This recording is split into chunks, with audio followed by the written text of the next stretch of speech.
سندھ جہاں تعلیم کے نام پر بڑے بڑے دعوے کیے جاتے ہیں، مگر حقیقت کیا ہے؟ آج سندھ میں تعلیمی نظام کا باندھا پھوٹ چکا ہے۔ حکومت کی جانب سے اسکولوں کی مرمت کے لیے خطیر فنڈز جاری کیے گئے تاکہ بچوں کو بہتر تعلیمی ماحول فراہم کیا جا سکے، لیکن جب ہم پہنچے مختلف علاقوں میں، جن میں ضلع ٹھٹہ بھی شامل ہے، تو حقیقت کچھ اور ہی نکلی۔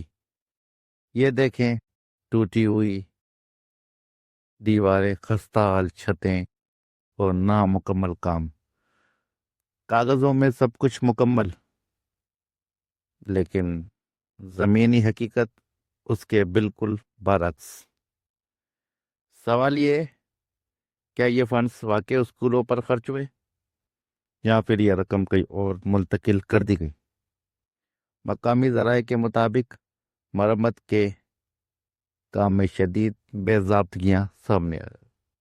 طلباء کا مستقبل داؤ پر لگا ہوا ہے اور ذمہ داران خاموش۔ کیا حکام اس بات کا نوٹس لیں گے؟ کیا ذمہ داران کے خلاف کوئی کارروائی ہوگی؟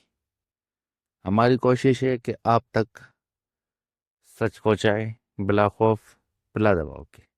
اصل حقیقت اصل جگہ۔